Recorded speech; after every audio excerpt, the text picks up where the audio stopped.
안녕하세요. 오늘 우리가 함께 나눠볼 이야기는요, 아마 많은 분들이 한 번쯤은 마음에 품어봤을 그런 질문일 겁니다. 어쩌면 신앙생활을 하면서 가장 큰 걸림돌이 되기도 하는 그런 질문이죠. 바로 사랑의 하나님과 영원한 지옥, 이 두 가지 개념이 도대체 어떻게 같이 존재할 수 있냐는 거예요. 언뜻 보기에는 이건 서로 완전히 모순되는 것 같잖아요. 그래서 우리의 이성과 감정 모두에 아주 큰 도전을 던지는 주제입니다. 아니, 하나님이 진짜 사랑 그 자체라면 왜 그렇게 끔찍하고 영원한 고통의 장소인 지옥을 만드셨을까? 이 질문 사실 그냥 머리로만 하는 지적인 호기심이 아니잖아요. 그쵸? 내 사랑하는 사람이 고통받는 걸 원치 않는 게 우리 본성인데 영원한 형벌이라는 개념은 도저히 받아들이기 힘든 거죠. 그 깊은 괴리감 때문에 많은 분들이 이 지점에서 신앙의 큰 벽을 느끼고 마음속 깊은 곳에서부터 올라오는 불편함과 씨름하게 됩니다. 오늘 바로 이 핵심 질문을 정면으로 한번 마주쳐 보겠습니다. 이 깊은 혼란의 시작은 놀랍게도 성경 바로 그 자체에 있습니다. 성경을 딱 펴보면요.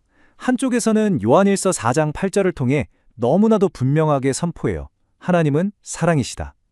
이 구절을 읽으면 우리를 위로하고 용서하고 끝까지 품어주시는 그런 따뜻한 이미지가 떠오르죠. 그런데 바로 그 같은 성경의 다른 페이지, 마태복음 25장 41절을 넘기면 분위기가 완전히 달라집니다. 저주를 받은 자들아 나를 떠나 마귀와 그 사자들을 위하여 예비된 영원한 불에 들어가라. 정말 서늘하고 무서운 심판의 메시지죠. 이 두 문장이 우리 머릿속에서 꽝 하고 부딪히면서 대체 이 둘이 어떻게 한 분의 성품 안에 같이 있을 수 있는가 하는 근본적인 질문이 터져 나오는 겁니다. 자, 그럼 이 어려운 문제를 어떻게 풀어가야 할까요? 그 첫 번째 열쇠는 바로 사랑과 자유의 관계를 제대로 이해하는 데 있습니다. 우리는 흔히 사랑과 심판을 그냥 반대말로 생각하기 쉬운데요. 기독교 신학에서는 진짜 사랑의 본질 안에는 반드시 자유가 있고 그 자유가 낳는 결과가 바로 이 문제의 핵심이라고 설명합니다. 먼저 성경이 말하는 하나님의 진짜 속마음은 뭔지부터 한번 확인해 보죠. 성경을 보면요. 하나님의 첫 번째 마음, 그분의 가장 깊은 소망이 뭔지 아주 명확하게 나와 있어요. 구약 에스겔서 33장 11절을 보면 하나님이 직접 이렇게 말씀하십니다. 나는 악인이 죽는 것을 기뻐하지 아니하고 악인이 그의 길에서 돌이켜 떠나 사는 것을 기뻐하노라. 이 구절에서 우리는 하나님의 마음이 심판이나 멸망 그 자체에 있지 않다는 걸 분명히 알 수 있습니다. 그분의 기쁨은 누군가가 벌받는 게 아니라 돌이켜서 생명을 얻는 것에 있다는 거죠. 이런 하나님의 마음은 신약 성경에서도 똑같이 나타납니다. 베드로후서 3장 9절은 이렇게 말해요. 오직 주께서는 너희를 대하여 오래 참으사 아무도 멸망하지 아니하고 다 회개하기에 이르기를 원하시느니라. 여기서도 계속해서 강조되는 건 뭐죠? 하나님의 근본적인 소망이 멸망이 아니라 회개라는 겁니다. 모든 사람이 돌이켜서 그분과의 관계 안에서 참된 생명을 누리는 것, 이게 바로 하나님이 원하시는 거라는 점이죠. 그렇다면 우리는 지옥을 하나님이 누군가를 보내려고 작정하고 만든 장소라는 생각에서부터 좀 벗어날 필요가 있습니다. 자, 그럼 이런 질문이 바로 나오죠. 아니, 하나님께서 진심으로 아무도 멸망하기를 원치 않으신다면 도대체 왜 지옥이라는 끔찍한 옵션이 아예 존재하는 거죠?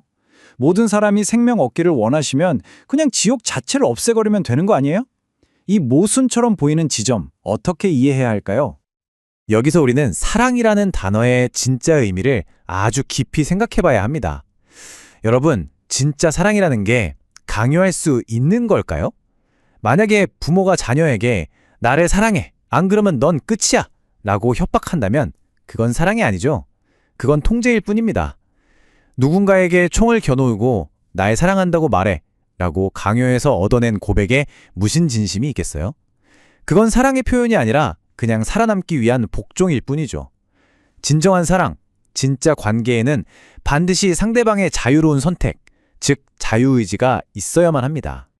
이 원리를 천국에 한번 그대로 적용해 보자고요. 천국은 하나님과 완전하고 영원한 사랑을 나누는 곳이라고 하죠. 그런데 만약 평생 동안 하나님을 원하지 않고 그분과 함께 있는 걸 거부해온 사람을 억지로, 강제로 끌고 가서 천국에 가둬둔다면 그게 과연 사랑일까요? 아니요. 오히려 그건 그 사람의 자유의지를 짓밟는 가장 큰 폭력일 수 있습니다. 하나님과의 관계를 원치 않는 사람에게 천국은 기쁨의 장소가 아니라 가장 끔찍한 감옥이 될 테니까요. 이걸 정말 기가 막히게 표현한 사람이 있죠. 바로 작가 C.S. 루이스인데요. 그는 마지막에는 딱 두 종류의 사람만 남는다고 했습니다. 첫 번째는 평생을 살면서 하나님께 주님, 당신의 뜻이 이루어지기를 원합니다 라고 말하는 사람들이고요. 두 번째는 그런 그에게 하나님께서 마지막에 그래, 네 뜻대로 되게 해주겠다 라고 말씀하시는 사람들이라는 거죠. 이런 관점에서 보면 지옥은 하나님이 누군가를 밀어넣는 벌의 장소가 아니라 평생 동안 하나님, 저는 당신 없이 살고 싶습니다 라고 외쳐온 사람의 그 자유로운 선택을 하나님께서 마지막까지 존중해 주신 비극적인 결과라고 볼 수 있는 겁니다. 하지만 여기서 이야기가 끝나면 뭔가 좀 부족하죠? 자유의지라는 설명만으로는 영원한 형벌이라는 그 어마어마한 무게를 다 설명하기에는 좀 어렵거든요. 자, 이제 두 번째 부분에서는 이 문제의 또 다른 아주 중요한 축, 바로 정의의 무게에 대해 좀 더 깊이 들어가 보겠습니다. 많은 분들이 바로 이 지점에서 다시 한번 강력하게 질문합니다. 네, 알겠습니다. 우리의 선택을 존중하신다. 뭐 그건 좋다 이거예요. 근데 왜 그 결과가 하필 영원이어야 하냐는 거죠. 길어야 100년 사는 유한한 인생에서 지은 죄 때문에 영원이라는 무한한 벌을 내리는 건 너무 불공평하고 과한 거 아닌가요? 정말 합리적이고 중요한 질문입니다. 이 질문에 답하려면요, 우리가 죄라는 단어를 좀 다르게 볼 필요가 있어요. 성경에서 말하는 죄는요, 우리가 흔히 생각하는 그런 도덕적인 실수, 뭐 거짓말하고 물건 훔치고 이런 차원의 이야기가 아닙니다. 죄의 가장 깊은 뿌리는 뭐냐면요, 모든 존재의 근원이신 창조주 하나님을 그분이 마땅히 계셔야 할 자리에서 끌어내리고 피조물인 내가 내 인생의 주인이자 왕이 되겠다고 선언하는 행위, 말하자면 우주적인 반역행위인 셈이죠. 어떤 잘못이 얼마나 심각한지는요, 그 행동 자체만으로는 알 수 없어요. 누구한테 그 잘못을 저질렀느냐에 따라 그 무게가 완전히 달라지거든요. 예를 들어서 제가 길 가다가 개미 한 마리를 밟아 죽이는 거랑 실수로 사람을 차로 치어 죽이는 건 둘 다 생명을 해친 거지만 그 죄의 무게가 비교가 되나요? 안 되죠. 마찬가지로 제가 친구 뺨을 때리는 거랑 한 나라의 대통령 뺨을 때리는 건 똑같은 물리적 행동이지만 그 결과와 책임의 무게는 완전히 다릅니다. 즉, 잘못의 무게는 그 대상의 가치와 존엄성에 비례한다는 거죠. 자, 이 비유를 한번 보세요. 여기 성냥 하나를 켠다는 똑같은 행동이 있습니다. 이 성냥불을 작은 종이 한 장에 가져다 대면 뭐 잠깐 타오르다가 금방 꺼지고 작은 재만 남겠죠. 결과는 아주 미미합니다. 하지만 똑같은 그 성냥불 하나를 몇 달 동안 가뭄으로 바싹 말라버린 거대한 숲에 던진다면 어떻게 될까요? 그 결과는 며칠, 몇 주 동안 계속되는 끔찍하고 파괴적인 산불이 될 겁니다. 수많은 생명이 사라지고 모든 게 폐허가 되겠죠. 행동은 성냥불 하나로 똑같았지만 그 대상이 뭐였냐에 따라서 결과의 규모와 지속성은 하늘과 땅 차이가 나는 겁니다. 바로 이 원리가 죄의 무게를 이해하는 데 적용됩니다. 유한한 존재인 인간이 다른 유한한 존재에게 저지른 잘못과 그 유한한 존재가 무한하고 영원하며 모든 가치의 근원이신 창조주 하나님을 향해 저지른 반역은 그 차원이 다른 거죠. 우리의 생명, 호흡, 햇빛, 공기, 이 모든 것을 선물로 주신 무한히 존귀하고 거룩하신 창조주를 거부하는 행위는 무한한 가치를 지닌 분에 대한 반역이기 때문에 그 결과 역시 무한한, 즉 영원한 무게를 지니게 된다는 겁니다. 이것이 영원한 형벌에 대한 신학적인 설명입니다. 여기서 어떤 분들은 또 이렇게 생각할 수 있어요. 아무리 그래도 하나님이 사랑이라면 정의는 좀 접어두고 그냥 다 용서해야 하는 거 아닌가? 근데 정말 그럴까요? 자, 상상해보세요. 온 국민을 경악시킨 연쇄살인범이 모든 증거가 명백한 상태로 법정에 섰습니다. 근데 판사가 갑자기 제가 개인적으로 저 사람을 사랑하니까 모든 죄를 그냥 없던 일로 하고 풀어주겠습니다 라고 선언해요. 여러분, 이 판사, 사랑이 넘치는 판사라고 칭찬할 건가요? 아니면 정의를 팔아먹은 썩은 판사라고 비난할까요? 그 판사의 이른바 사랑이라는 건 희생당한 피해자들과 그 가족들에게는 끔찍하게 비정하고 잔인한 2차 가해일 뿐입니다. 바로 이게 핵심입니다. 성경은 하나님을 사랑이시다 라고 말하는 동시에 의로우신 재판장이라고도 선포합니다. 이 두 가지는 서로 싸우거나 둘 중 하나를 선택해야 하는 속성이 아니에요. 오히려 하나님의 완벽한 사랑은 완벽한 정의를 반드시 포함합니다. 진짜 사랑은 악과 불의를 못 본 척 덮어주는 게 아니라 그것이 반드시 공정하고 올바르게 처리되기를 요구하거든요. 사랑하기 때문에 그 사랑하는 세상을 망가뜨리는 악을 결코 그냥 둘 수 없는 겁니다.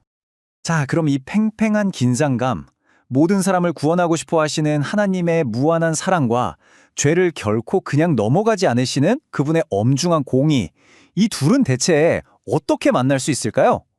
여기서 기독교 신앙의 가장 핵심적인 이야기, 바로 십자가 이야기가 시작됩니다. 이 모든 것이 충돌하는 듯 보이지만 실은 가장 완벽하게 하나로 만나는 바로 그 지점이죠. 여기서 진짜 놀라우면서도 아주 중요한 사실 하나를 마주하게 됩니다. 신약 성경 전체에서 지옥에 대해 가장 많이 그리고 가장 심각하고 분명하게 말씀하신 분이 누군지 아세요? 바로 다른 누구도 아닌 사랑의 화신으로 알려진 예수 그리스도 자신입니다. 왜 그러셨을까요? 우리를 겁줘서 억지로 믿게 하시려고요? 아닙니다. 예수님은 누구보다 지옥이 진짜 존재하고 그게 얼마나 끔찍한지 아셨기 때문에 우리에게 그곳으로 가는 길을 피할 방법을 알려주시려고 그토록 간절하게 경고하셨던 거죠. 예수님은 지옥이라는 어두운 현실을 말씀하시면서 동시에 거기서 빠져나올 수 있는 유일한 빛, 즉 해답을 제시하셨습니다. 우리가 너무나 잘 아는 성경 구절, 요한복음 3장 16절이 바로 그 해답의 핵심을 보여줍니다. 하나님이 세상을 이처럼 사랑하사 독생자를 주셨으니 이는 그를 믿는 자마다 멸망하지 않고 영생을 얻게 하려 하심이라. 보세요. 이 구절 안에 하나님의 사랑과 멸망하지 않는 길과 영원한 생명의 하나로 다 연결되어 있습니다. 자, 이 부분이 바로 기독교 신앙의 심장부입니다. 하나님의 해결책은요, 자신의 공의로운 성품을 스스로 부정하면서 지옥을 그냥 없애버리는 게 아니었어요. 그건 불의한 거니까요. 대신에 그 지옥이 요구하는 모든 대가, 즉 무한한 하나님에 대한 죄의 그 무한한 형벌을 자기 자신이 직접 인간의 몸을 입고 이 땅에 와서 자신의 아들 안에서 대신 다 짊어지는 정말 상상도 못할 방법을 택하셨습니다. 예수님께서 십자가 위에서 숨을 거두시기 직전에 외치셨던 이 절규를 한번 들어보세요. 엘리 엘리 라마 사박다니, 나의 하나님 어찌하여 나를 버리셨나이까. 이건 그냥 몸이 아파서 지른 비명이 아니었어요. 성부 하나님과 영원히 하나이셨던 성자 예수님께서 온 인류의 모든 죄를 짊어지시는 그 순간 하나님으로부터 완전히 분리되고 버림받는 영적인 고통, 즉 지옥의 본질적인 고통을 온몸으로 겪어 계셨던 겁니다. 바로 이 십자가 위에서 절대로 타협할 수 없을 것 같았던 하나님의 완벽한 사랑과 완벽한 공의가 정면으로 만났고 동시에 완벽하게 만족되었습니다. 사랑 때문에 죄인들을 구원하시고자 자신의 아들을 내어주셨고 공의 때문에 그 아들에게 우리의 죄값을 하나도 남김없이 다 치르게 하셨습니다. 십자가는 하나님의 사랑과 공의가 충돌하는 자리가 아니라 이 두 가지가 기적적으로 하나가 되어 우리를 위한 구원의 길을 열어놓은 단 하나의 사건인 것입니다. 자, 지금까지 우리는 왜 사랑의 하나님이 지옥을 허용하실 수밖에 없는지에 대한 신학적인 설명을 세 단계에 걸쳐서 쭉 살펴봤습니다. 자유의지를 존중하는 사랑의 본질, 죄의 무한한 무게를 다루는 정의의 필연성, 그리고 이 모든 것을 해결한 십자가의 신비까지 말이죠. 이제 마지막으로 이 모든 이야기가 오늘을 살아가는 우리 각자에게, 바로 당신에게 어떤 의미를 갖는지, 즉 당신을 향한 초대에 대해 이야기하면서 마무리하겠습니다. 로마서 5장 8절 말씀이 이 초대가 얼마나 놀라운 것인지를 보여줍니다. 우리가 아직 죄인 되었을 때에 그리스도께서 우리를 위하여 죽으심으로 하나님께서 우리에 대한 자기의 사랑을 확증하셨느니라. 이 십자가의 사랑은요, 우리가 뭘 잘해서 자격이 있어서 선한 일을 해서 하나님을 찾았기 때문에 주어진 게 아니라는 거예요. 정반대죠. 우리가 하나님 등지고 그분을 반역하는 바로 그 죄인의 자리에 있을 때, 바로 그때 우리를 위해 먼저 찾아와 모든 것을 해결해 놓으신 일방적이고 무조건적인 사랑이었습니다. 이 지옥의 실제와 십자가의 진리를 정말 제대로 마주하게 되면요, 우리 안에는 두 가지 건강한 반응이 자연스럽게 일어나게 됩니다. 첫째는 죄와 악이라는 게 정말 무서운 결과를 낳는구나. 이걸 결코 가볍게 여기면 안 되겠다는 거룩한 두려움입니다. 그리고 둘째는 그런 끔찍한 결과를 맞이할 수밖에 없었던 나를 위해서 정말 상상할 수도 없는 대가를 치르고 구원의 길을 열어주신 그 놀라운 사랑에 대한 말로는 다 표현할 수 없는 깊은 감사와 감격이죠. 결국 이 모든 길고 어려운 설명은 단 하나의 개인적인 질문으로 돌아옵니다. 그렇다면 나는 이 엄청난 사랑과 진지한 초대에 어떻게 응답할 것인가? 하나님은 당신을 지옥이라는 공포나 협박으로 억지로 끌고 가려는 분이 아닙니다. 오히려 이 모든 진실을 있는 그대로 보여주시면서 십자가에서 확증된 그 사랑으로 당신을 인격적으로 초대하고 계시는 거죠. 이 질문에 대해 진지하게 고민하기 시작할 때 우리는 이미 지옥이라는 어두운 주제를 넘어 복음이라는 가장 눈부시고 희망찬 이야기의 한가운데로 들어와 있는 것입니다.